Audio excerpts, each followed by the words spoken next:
So hello everyone, welcome to नोचा।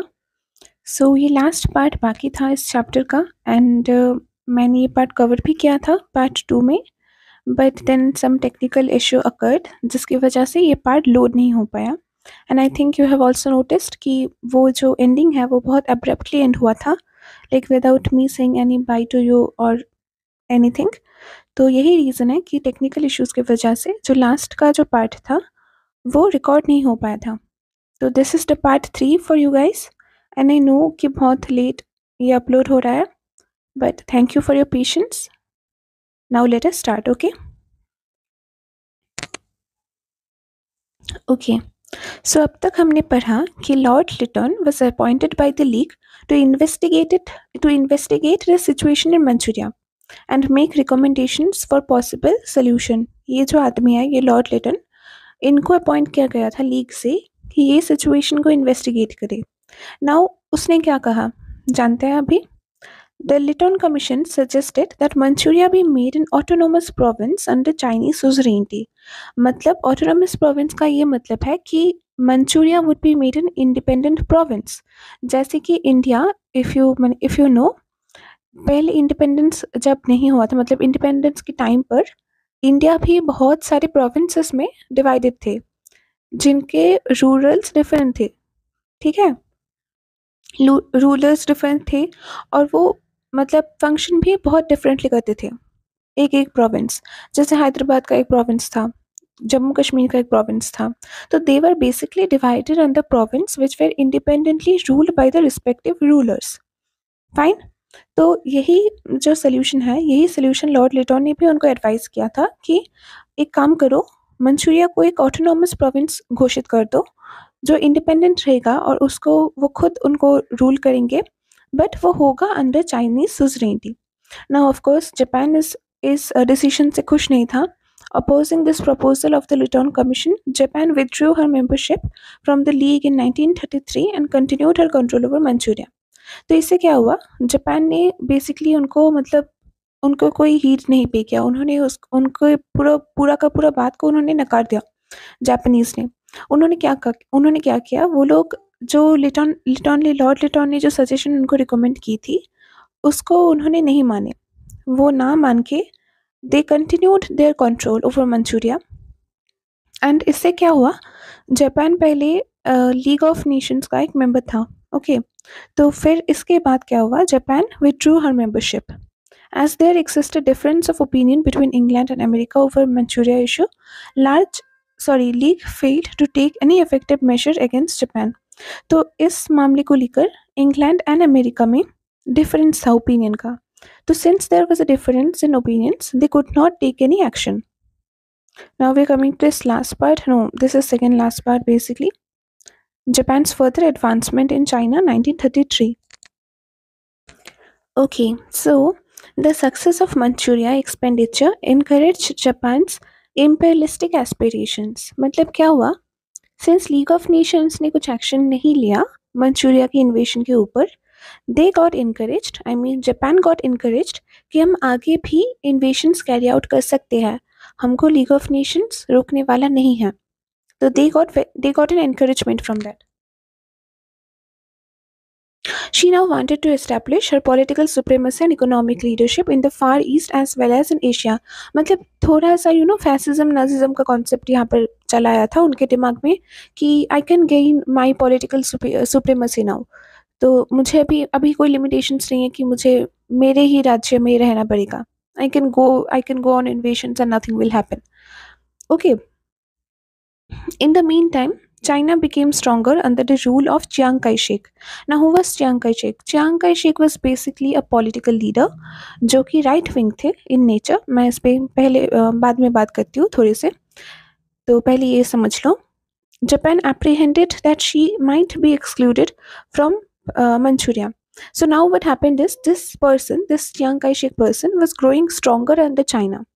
तो इससे क्या हुआ, इससे जापान में एक इनसिक्योरिटी आ गई थी कि we might get excluded from Manchuria, कि अगर वो लोग कोई रिवॉल्ट करना शुरू कर देना। See Japan is a really small country in comparison to China, right? तो अगर चाइना का फोर्सेस जो है वो अगर यूनाइट होकर जापान पे हावी पड़ जाए तो फिर जापान के पास कोई ऑप्शन नहीं रहेगा then to leave Manchuria and go back to their own country.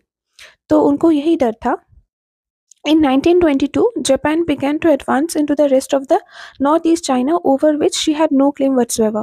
Now ये क्यों किया, ये जानना बहुत ज़रूरी है। Remember the date by the way. तो इन्होंने जापानीज ने ऐसा क्यों किया, तो इसका रीज़न एक ही है कि इनको जगह चाहिए थी। इन्होंने चाहता था कि जितना हो सके वो उतना स्पेस लेकर बैठ जाए। अगेन वही कॉन्सेप्ट है कि उनको इनसिक्योरिटी हो गई थी थोड़ी बहुत ये चाइना के चियांग काई शेक से। Okay, Japan now closed the doors of China to the European powers. This policy, which Japan adopted in 1934, had been described as Japan's Monroe Doctrine. Very important, very important. Expect a short question from this sentence. So this is very important. तो उन्होंने क्या किया, Japanese they now closed the doors of China to the European powers. मतलब उन्होंने China को दूसरे country like दूसरे European country से, जैसे ब्रिटेन हो गया, अमेरिका हो गया, उनके साथ ट्रेडिंग उन्होंने क्या किया, बंद करवा दिया। Any kind of communication with them was closed. Okay, but this policy was strongly opposed by England and America. Of course उनको ये पसंद नहीं होगा ना। दिस पॉलिसी दस कॉज चाइनाज एंजाइटी। तो Chinese they got very anxious कि इन्होंने ऐसा पॉलिसी लॉन्च कर दिया है। Japan apprehended that the Chinese nationalists and the communists might unite their forces to resist Japan's aggressive policy. So I have already said this before. They got very insecure that the Chinese nationalists and communists, if they grow together. Now, abhi kya hua tha? Let me explain. So China was basically badly divided between the communists and the nationalists. The nationalists were right wing in view, and the communists were left wing in view. So basically these two political parties had different views. तो इसके लिए क्या हुआ था, China was in itself very divided. तो China was not united. तो Japan को ऐसा डर लगने लगा कि अगर किसी दिन चाइना यूनाइट हो जाए, जो कम्युनिस्ट है एंड जो नेशनलिस्ट है वो एक साथ यूनाइट हो जाए, देन उन पर वो लोग हावी हो सकते हैं एंड उन पर एक थ्रेट आ सकती है। Okay, thus by the end of 1935 a large area of China as far as Peking came under the political and commercial control of Japan. तो उन्होंने क्या किया, उन्होंने इन्वेट करते करते पेकिंग के, मतलब जो अभी करंट डेट पे बीजिंग है, तो वो उन्होंने क्या किया, उन्होंने पेकिंग को अपने कंट्रोल के अंदर कर लिया। On the other side, Chinese people were torn by the civil war between Chiang Kai-shek's Kuomintang government and the communists led by Mao Zedong. तो चाइना पे एट दैट टाइम अभी सिविल वार छिड़ गई थी between this Chiang Kai-shek's Kuomintang government. Now Kuomintang government was nationalist in nature. तो उनका right wing सा perspective था, they were capitalistic, right? If you remember कि इंग्लैंड एंड अमेरिका भी capitalistic states है, till date they are capitalistic states. And Mao Zedong उनका communist opinion था, Marxist Leninist, ठीक है, उनका वो वाला ओपिनियन था जो रशिया अभी के टाइम पे कम्युनिस्ट है जैसे। तो there was a huge difference in their political views. तो इसके लिए क्या हुआ था, इनके बीच सिविल वार लग गई थी कोई। Okay, and this was, I think this is very important. You will read about Mao Zedong in class 12 as well. Now we're coming to the last part. And with this we're almost done for today.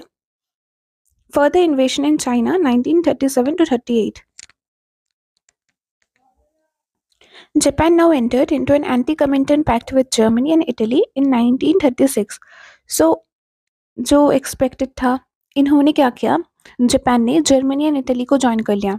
In 1936, they signed a pact together which was called as the Anti-Comintern Pact, and thus Rome, Berlin, Tokyo axis came into being. तो इसका नाम इन्होंने रोम, Berlin, Tokyo axis रख दिया।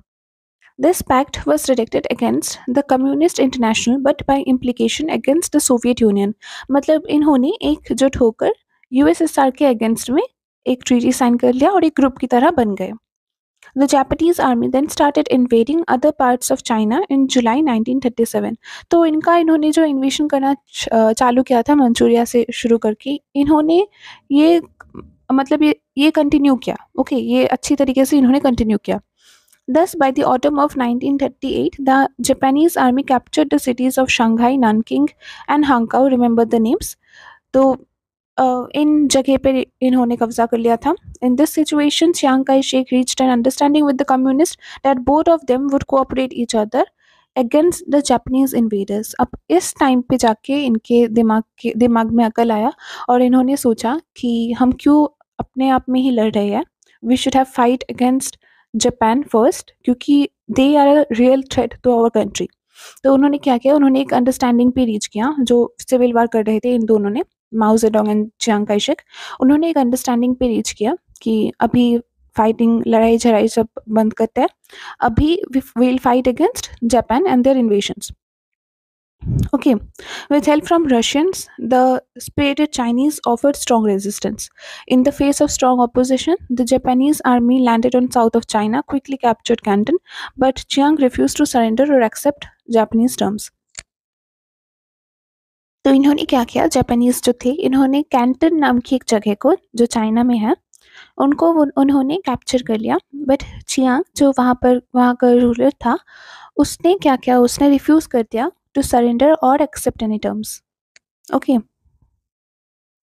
The League of Nations again condemned Japanese aggression in China. तो उन्होंने recognise किया, condemned मतलब उन्होंने रिकॉग्नाइज किया, उन्होंने सराहना किया कि हाँ ये एग्रेशन है and this needs to be stopped.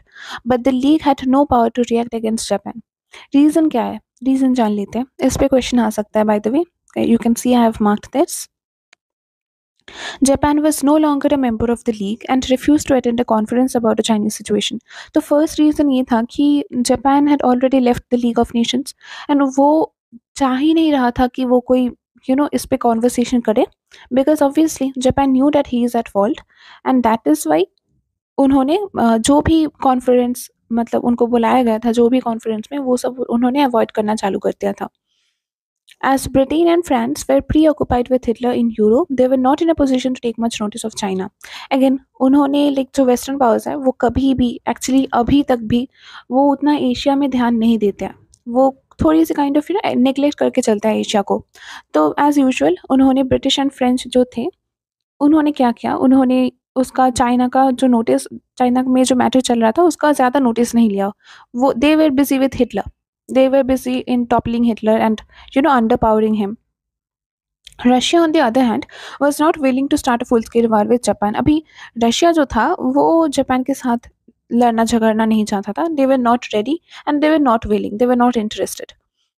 America was the only power that could resist Japanese aggressive policy, but she followed a policy of isolation. Still, America assisted the Chinese who were at war with Japan. Thus, the relation between Japan and America was far from cordial. तो क्या हुआ था, America ने directly कह दिया था मुंह पे कि no we are not going to get involved, क्योंकि हम इन्वॉल्व नहीं होना चाहते हैं इस पे, and we are not going to do anything about it, we want to stay isolation at our own will. तो इस पे क्या हुआ था, बट दे सेड दैट कि उनको वार नहीं चाहिए, they will be at isolation, they will be by themselves. But at the same time America was actually assisting China, मतलब they were helping China indirectly. Okay. तो इसका ये ऑब्वियसली जापान को नहीं पसंद आएगा. So their relation was not cordial. Cordial means friendly. So their relation was not at all friendly. American President Roosevelt then put an embargo on supplies of oil to Japan. Embargo मतलब होता है imposition. So embargo basically officially एक ban होता है for trade or any other commercial activity with the particular country. तो अभी क्या था, जो अमेरिकन प्रेसिडेंट थे रूजवेल्ट, उन्होंने एम्बार्गो लगा दिया था supplies of oil to Japan. Okay. तो उन्होंने बैन कर दिया था जापान के साथ ट्रेड करना. Japan tried to persuade America to lift the embargo. तो they tried to convince America की उठा लो embargo, but America demanded Japanese withdrawal from China and Indochina. तो इसका शर्त अमेरिकन ने ये रखा कि ठीक है मैं बैन उठा लेती हूँ, but in return you have to withdraw yourself from China and Indochina. मतलब बेसिकली उनको कंट्रोल करने के लिए ये स्ट्रैटेजी अमेरिकन्स ने अपनाया था. When the aggressive General Tojo became the Prime Minister of Japan, war seemed inevitable. तो अभी इसके बाद जो जनरल टोजो थे वो प्राइम मिनिस्टर बने and he was aggressive in nature and so he was not at all very willing to have any conciliatory talk with America. उनको peace नहीं चाहिए था या फिर उनको रिक्वेस्ट भी नहीं करना था. There was a hinting at war. Okay, उनको वार चाहिए थी और उनको इसका बदला लेना था. Okay, attack on Pearl Harbor 7 दिसंबर 1941. इसमें से आप लिख लो कि क्वेश्चन आएंगे because this is also very important. This is the most important, I would say. और this part is also there in class 12. तो ये बहुत important है. Japan now decided to attack America, the arch enemy of Japan in the Far East. तो उन्होंने mind बना लिया कि ठीक है, अगर आप एम्पायर को नहीं उठाएंगे तो हमको भी कुछ एक्शन लेना पड़ेगा. That is why they attacked America. There was no declaration of war. तो अब क्या हुआ था, अब ट्विस्ट ये है कहानी में कि कोई भी डिक्लेरेशन नहीं था. अमेरिका वाज टोटली क्लूलेस कि Japan was planning an attack on them. अभी एक तरीके से देखा जाए तो ये जापान का काइंड ऑफ मजबूरी भी थी क्योंकि Japan was lacking raw materials and specially oil.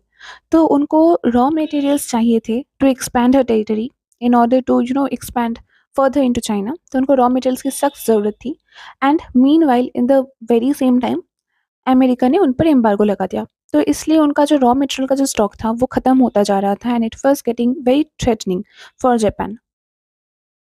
Japan now dropped bombs on 7 December 1941 on the American naval base at Pearl Harbor, Hawaiian Island, and inflicted serious loss on American fleet. तो naval bases क्या होता है? Naval bases are basically military ports. We all know ports क्या होता है, right? जहाँ पे सब यू नो शिप्स रहते हैं जो कि ट्रेडिंग के लिए इस्तेमाल होता है.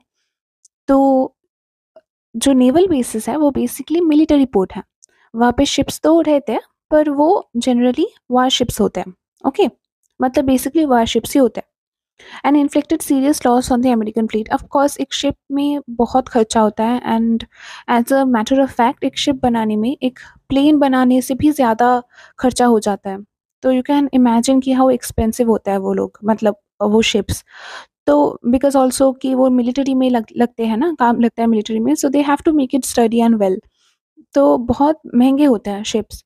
तो अब जब इन्होंने शिप्स को, मतलब शिप्स में जब इन्होंने बॉम्ब फेंक दिया तो you can understand the economic loss America had faced at that time. क्योंकि उनको फिर से अभी बनाना पड़ेगा ना वो सब शिप्स, वो सब मिलिट्री शिप्स. तो उनके वहाँ पे शिप बनाने में ही बहुत खर्चा हो जाएंगे उनके. From the standpoint of planning the war was represented an opportunity to complete Japan's new order and build a greater Asia co-prosperity. The attack on Pearl Harbor was only a wager to force the United States to accept Japanese hegemony in Asia. मतलब वो लोग दिखाना चाहते थे कि we are powerful, हम कुछ कम नहीं है वेस्टर्न पावर से. And that is the reason कि उन्होंने ऐसा अनडिक्लेयर्ड वार किया था. In this situation, America declared war on Japan and joined with the Allied power. अभी क्या हुआ था? अभी इतने दिनों से अमेरिका वाज डिटरमाइंड कि वो आइसोलेशन में ही रहेगा और वो इन्वॉल्व नहीं होगा वार में. But now that she was affected, now that उसका जो पोर्ट था, उसका जो मिलिट्री पोर्ट था, जो नेवल बेस था, उन पर बॉम्ब फेंका गया था जापान के द्वारा. दे गॉट एनरेज्ड एंड इसकी वजह से दे डिक्लेयर्ड वार ऑन जापान.